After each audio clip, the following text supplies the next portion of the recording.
With the 2022 NFL Draft in the books, it's time to project how the Bills draft class impacts the roster today on Locked On Bills. You are Locked On Bills, your daily Buffalo Bills podcast. Part of the Locked On Podcast Network, your team every day.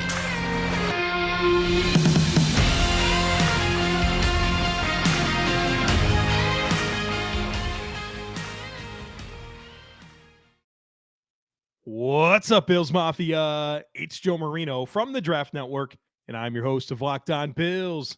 Happy Thursday to you, and thank you for making Locked On Bills your first listen every day, or if you're joining us on the YouTube channel, your first watch every day. Well, folks, the pillars of the offseason, the big pillars of the offseason are now behind us. The big waves of free agency, the NFL Draft, it's all in the books. Now, the Bills could still add a few more players, some veterans, perhaps to the mix. But they've got like 85 players on the roster right now. The most you can have is 90. And so we have a very complete look at what the Bills are going to enter training camp with. And with that in mind, and my desire to talk about how I feel the 2022 NFL draft class will impact the Bills roster this year, I thought the best way to do this was to do a 53-man roster projection. And within that, we'll talk about the roles of the rookies. We'll identify who those bubble players are. And we'll have a good understanding of what the Bills have and don't have entering the meat of the offseason here with OTAs and training camp and the preseason all coming within the next few months. So we'll go position by position. I'll tell you who I think makes the roster, who the bubble players are, and of course we'll emphasize the rookies and what roles I expect them to fill in year one. So we'll start with the quarterback position, the easiest position on this team to forecast. I think the Bills will keep two quarterbacks, and I think their names are Josh Allen and Case Keenum. Matt Barkley, I expect to be on the practice squad. I know that they like the idea of Matt Barkley in the room and what he means for Josh Allen from a game planning perspective, from a sideline perspective. He really replaces that Davis Webb role, but I don't expect the Bills to carry three quarterbacks. And so Matt Barkley to the practice squad, Josh Allen, Case Keenum as the quarterbacks on the roster. Now, that was a very uneventful conversation. The rest will be a lot more interesting, starting with the running back position. I have the Bills keeping 5 running backs, with one of them being Reggie Gilliam, who's kind of a fullback, tight end, special teams player. So I have Devin Singletary, James Cook, the Bills' second-round pick, Zach Moss, Taiwan Jones, and Reggie Gilliam. That means Duke Johnson and Rasheem Blackshear, an undrafted free agent out of Virginia Tech. I have them on the outside looking in. Now, I think Singletary, Cook, that's chalk. Those guys are making the team. I think Taiwan Jones continues to stay rostered because of what the Bills believe in for his ability to execute on special teams and leadership. Reggie Gilliam, the versatility. The Bills don't really have a player that's kind of that hybrid tight end fullback player. I think he continues to stick. The real interesting conversation is between Zach Moss and Duke Johnson. Which one makes the team? I think they're both on the bubble. I think one stays, one goes. What Zach Moss has going for him in his corner is the fact that he is a draft pick. And I think Brandon Beane will always want to give his draft picks, especially third-round picks, the most opportunity to stick. And I think he gives you something different that the rest of the Bills running backs don't really offer, and that is that 220-pound frame to execute between the tackles and in short yardage. Now, we can debate whether or not Zach Moss has been effective at those things to this point in his NFL career, but he has that type of style and physicality and size that projects well to that role where the Bills really don't have any other backs like him. And now that the Bills have James Cook, the receiving threat out of the backfield, I think that puts Duke Johnson on the outside looking in. I'm interested in Duke Johnson. I think he's a good football player. I think he's a rosterable football player. But at the same time, this guy was an afterthought for the NFL last year. He didn't get onto a roster until late, and it was the Miami Dolphins who were desperate for help at running back. So I think there's enough in Zach Moss's corner for me to believe that as of this point in time, he makes the roster over Duke Johnson. Now, the Bills do have a rookie here in James Cook, and one of my big goals of today's podcast is to talk about how I feel these rookies will impact the roster in year one. And I do think that James Cook will have an immediate role in this offense as the RB2. And an RB2 that gets 8 to 12 touches per game. You mix in some perimeter runs, some wide zone runs, and then plenty of opportunities in the passing game, probably 3 to 6 targets a game. And you add yourself an X factor. I think James Cook will be instrumental in the screen game, running routes out of the backfield, giving Josh Allen check down options, and then just a player that he can look to dump the football to when things break down around him. I think he's going to have an impact in those areas. So I still think Devin Singletary is your quote-unquote lead back, but that's probably an 8 to 12 touch per game position as well. And so I think between Singletary and Cook, you're looking at 15 to 22 touches a game, maybe pushing 25 touches per game combined. Taiwan Jones, your special teamer. Zach Moss, we'll see.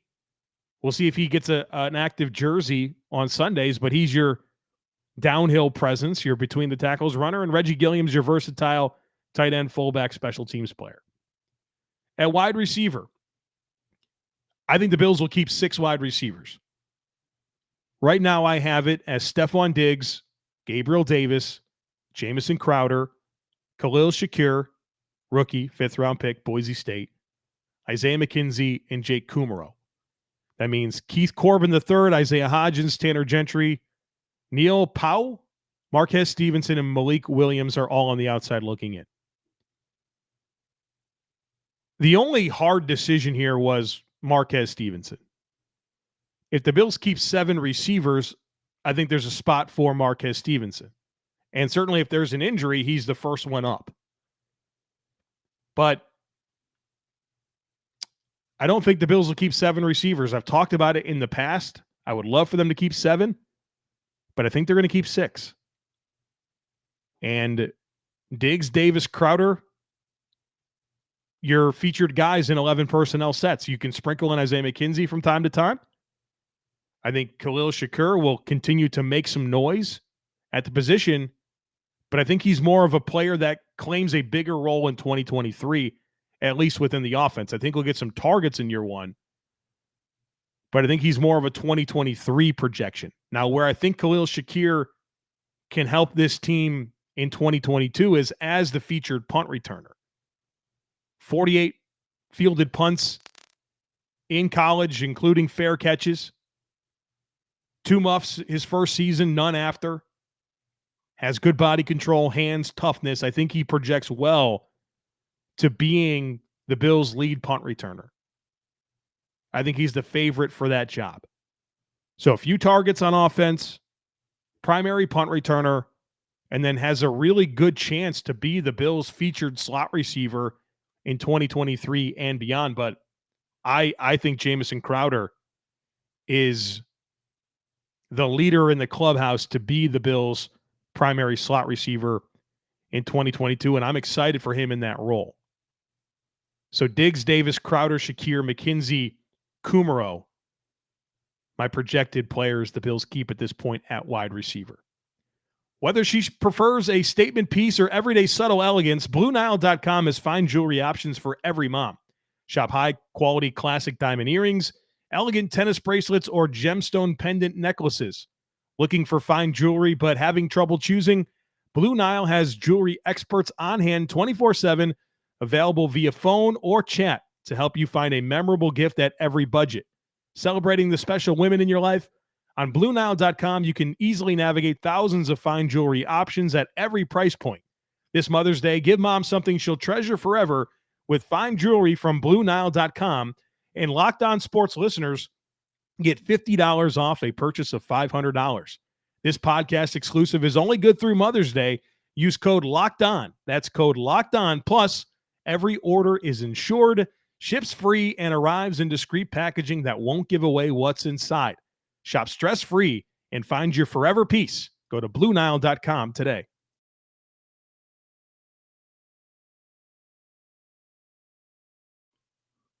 All right, let's move along here. We've done quarterback, running back, wide receiver. Let's get to the tight end position.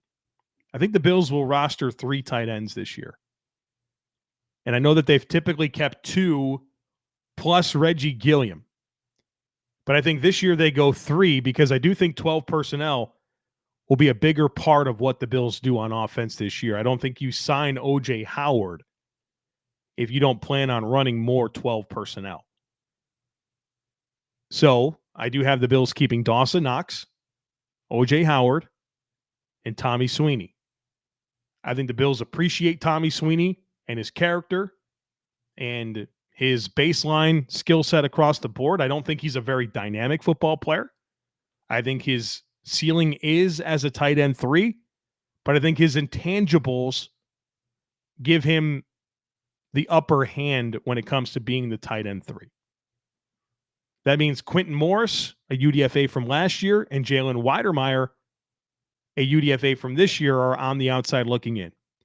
And I understand that there's some hype out there for Jalen Weidermeier. I think he's the player within this UDFA class that people are the most excited about. And that's fair. I mean, he was a productive player at Texas A&M. But forecasting him to the NFL is pretty challenging. For a tight end that's like 255, 260 pounds, you don't block like you'd expect for a guy that big. Now, he could develop in that area, but right now, I'm quite underwhelmed with him as a blocker based on studying him at Texas A&M. And then watch this guy run routes. I mean, it looks like he's got cement blocks strapped to his feet. He's got heavy feet. I don't think he offers much in the way of separation quickness at all. So I think he's a sit-in-space guy, stay leveraged, throw him the football. He's got good hands. He's got good ball skills. But I think he's always going to be in contested situation because he doesn't have any athleticism or separation quickness. And for a bigger tight end, you wish he blocked better.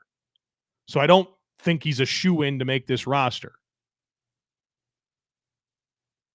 So Howard, Knox, Sweeney, the 3 tight ends I believe the Bills will keep. Now let's go to offensive line. And I think this is an interesting conversation because a lot of people are quite concerned with the Bills' offensive line depth. I don't really share in that concern, to be honest with you. I like the makeup of this room. I have the Bills keeping 9 offensive linemen. You're starting 5. Deion Dawkins at left tackle. Roger Saffold and Ryan Bates, your guards. Mitch Morse, the center. Spencer Brown, your right tackle. That's a starting offensive line. And your backups, there's a lot of versatility here. Tommy Doyle as a 5th-round pick from last year that has size, athleticism, and developmental appeal. David Questonberry, who started every game last year at right tackle for the Tennessee Titans and performed well. I think he makes this roster. And I think he might be the first player off the bench when it comes to the tackle position if Dawkins or Brown were to miss any time. Greg Manns, I think, makes this roster as a center guard combo player.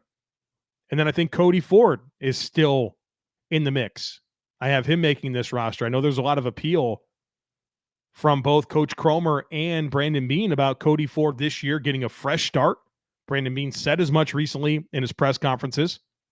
You've heard me talk about this, and so it was nice to hear that affirmed publicly by Beane. But I think there's plenty of intrigue about Cody Ford, new position coach, his first ever offseason healthy. I think the environment is ripe for him to come in and be a meaningful backup for this team. So Dawkins, Saffold, Morse, Bates, Brown, Doyle, Questonberry, Manns, Ford as the 9 I have the Bills keeping. And that means Luke Tenuta, the Bills' 6th-round pick or one of the 6th-round picks. I don't have him making this team. I think he's got a tough path.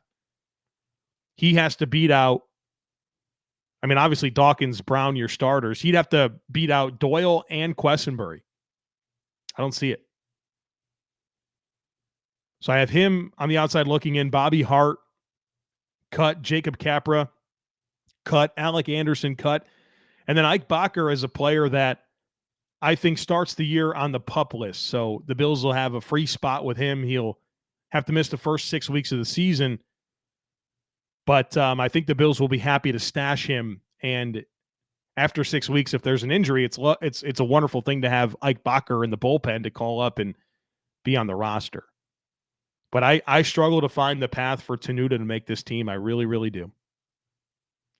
Let's move on to defense. Start with defensive end. Von Miller.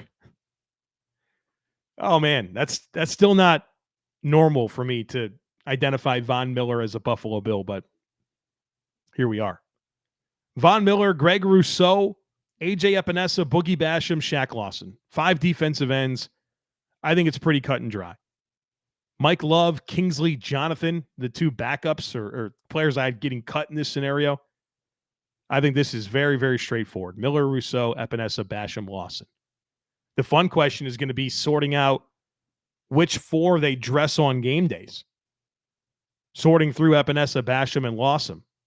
Which one doesn't dress? Now, injuries could dictate that, but a lot of similarity between those 3 players. Interested in seeing how that all unfolds. And then a defensive tackle. I have the Bills keeping 4 of these. This is another spot that's pretty cut and dry. And when you consider what the Bills did in free agency, when you consider the fact that they didn't draft a defensive lineman, to me, it's very clear what's going to happen here at both defensive end and defensive tackle. I think the Bills will keep 4 defensive tackles: Ed Oliver, Daquan Jones, Tim Settle, Jordan Phillips. And then as your players that you cut, Eli Onquo, who you'd love to bring back on the practice squad, Brandon Bryant, another guy that profiles well to the practice squad and has had some game experience for the Bills. And then Prince Emili. He is on the outside looking in for this roster. BetOnline.net is your number one source for all your betting stats and sports info. Find all the latest sports developments, league reviews, and news, including this year's basketball playoffs, Major League Baseball, and this weekend's run to the Roses as the Kentucky Derby is back. BetOnline is your continued source for all your sports wagering information, from live betting to playoffs, esports, and more. Head to the website today or use your mobile device to learn more about the trends and the action. It's BetOnline, and it's where the game starts.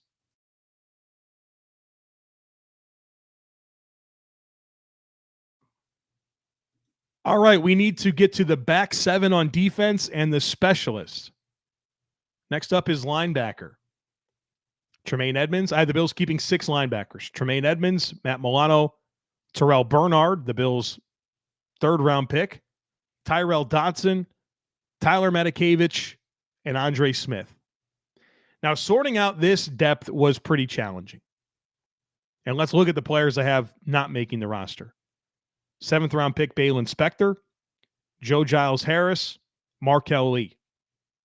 I think the Bills would love to get 2 of those back on the practice squad. But, I mean, sorting out Dodson, Smith, and the rest of that linebacker depth is kind of challenging. I think Bernard as a 3rd-round pick is a lock to make the roster. Dodson is a player that's been around. I think he's the leader in the clubhouse to be the 3rd linebacker, but Bernard could really challenge him for that role. Andre Smith has been around, plays special teams, a core special teams player. He might be the most natural player to step in for Tremaine Edmonds if Tremaine Edmonds were to get injured. Now, what's fun is speculating about how all these pieces work together and what Bernard does as a rookie. And as I've stated on this podcast already, and the more I consider this linebacker core, Bernard didn't get drafted to be Tremaine Edmonds' successor. I don't see him naturally settling into that role at all. What I think Terrell Bernard brings to this defense is a versatile player that if the Bills want to go 3 linebacker sets, they have a guy that they love to ask to blitz and shoot gaps, but also gives you coverage ability. And so if you want to be bigger on defense, but still have good coverage, versatility, and range with 3 linebacker sets because you're going to drop off a corner and you're going to bring in Bernard, you can still maintain some of your nickel principles with that player, but also give you a guy that projects better fitting the run and playing downhill. And so this isn't a Tremaine Edmonds replacement. This is adding the Shaq Thompson player to the defense. We've talked about how Brandon Beane, Sean McDermott, they want to replicate a lot of those ingredients from Carolina. They've been doing it every step of the way. The things that made them successful with the Panthers, the reason they have these jobs. And when the Panthers had Luke Kuechly and Thomas Davis as linebackers, they still drafted Shaq Thompson in the first round. And so to me, this is their version of that Shaq Thompson player for this defense. Call it a big nickel, whatever you want. But this allows the Bills to be bigger in 4-3 sets, but also maintain some of those nickel principles that they really, really like. That's what I think the vision is for Terrell Bernard. So 6 linebackers, Edmonds, Milano, Bernard, Dotson, Medikevich, Smith. I think Dotson / Bernard compete for that third linebacker role this year. And it's going to be interesting to see how it all sorts out. At cornerback, I have the Bills keeping 6 of those. And for now, I don't have Tre'Davious White on the PUP list. If I did have Tre'Davious White on the PUP list, it would free up another roster spot, and we can get all kinds of creative there. I mean, it's probably, if Trey White is on the PUP list, then I think another corner makes the roster. And so right now, I'm not operating under those circumstances. I have Trey White, Kaiir Elam, Taron Johnson, Dane Jackson, Christian Benford, and Saran Neal all making this roster at corner. 6 corners. If Trey White starts on the PUP list, Cam Lewis, welcome to the mix. But I'm not doing that right now, so my cut players are Cam Lewis, Nick McLeod, Trayvon Fuller, Elijah Griffin, and Tim Harris. And you probably count on 2 or 3 of those back on the practice squad. So what do I project for Kaiir Elam and Christian Benford as rookies in 2022? I think Kaiir Elam is going to be a starter. Every draft pick, every first-round draft pick since Sean McDermott has become the head coach has been a starter in year 1. Trey White, immediate starter. Tremaine Edmonds, immediate starter. Josh Allen, a starter after week 1. Ed Oliver, starter. Greg Rousseau, starter. Kaiir Elam, starter. I think he's your starting outside corner opposite of Tre'Davious White in year 1. I'm excited for it. Ball skills, some speed, smart, physical player in coverage. I'm excited for it. The Bills know DBs. They know DBs. They love this guy. They traded up for this guy in the first round. They had to have him. They believe in this player. I'm excited for it. I think he's a starter. And then Christian Benford, this is the more I think about this draft class, this is the pick that really intrigues me. Ball skills are evident. 7 interceptions this past year, 5 in 2018. Almost 50 pass breakups for his career at Villanova. Never misses tackles. Physical run defender. I think he has a chance to be a core special teams player. Complement Saran Neal. Maybe take over the gunner and jammer duties that Taiwan Jones has delivered for this team for many years. I think he's a core special teams player. But I would be lying to you if I wasn't interested in seeing him as a developmental player in this secondary, where I think he has appeal at outside corner, and I think he has some appeal at safety. Very interesting football player to me. I think for some people, he's an afterthought in this draft class, but not for me. I think he's got a path to a role. I like the skill set that he brings to the table. So I think there's a good chance he helps on teams in year 1 and has a lot of developmental appeal in the secondary. So 6 corners staying: White, Elam, Johnson, Jackson, Benford, and Neal. At safety, I think it's cut and dry. The same 4 from last year: Jordan Poyer, Micah Hyde, Jaquan Johnson, DeMar Hamlin, Josh Thomas back on the practice squad. 4 staying on the active roster. Now, with the Jordan Poyer contract situation, interesting that the Bills didn't do something at safety. Maybe Christian Benford is something at safety. But based on these actions or lack thereof in the draft, it's a good sign for the Bills' belief that Jordan Poyer is on this roster beyond the 2022 season. And then lastly, the specialists. Reed Ferguson, Tyler Bass, Matt Ariza. I have Matt Hawk cut. And even though I speculated that the Bills could keep Matt Hawk around to hold, it's a crazy idea. Teams don't do that. I think Matt Ariza needs to figure out the holding. And obviously the Bills have a high upside punter in the punt god. So I do think that based on Matt Hawk's restructured contract, based on Matt Ariza being a 6th-round draft pick, Ariza is the leader in the clubhouse to be the team's punter. So there you have it. My first 53-man roster projection of this offseason with an emphasis on how this rookie class impacts the roster in 2022. I went over year one roles for all the draft picks, and I have a couple of them not making this team. I do think that Spector and Tenuta need help. They're going to need injuries. They're going to need to overperform their talent level for them to stick. And I'm sure the Bills will love to stash them on the practice squad and evaluate from there. But if there's not injuries, I think there's a real struggle for them to be part of this roster in 2022. All right, folks, that's going to do it for us here today on the podcast. Thank you so much for joining me. One more episode coming your way this week, so don't miss it. Make sure you're subscribed. Would love it if you took a second to rate, review, and share the podcast. Have a great day, and I look forward to catching up with you again tomorrow.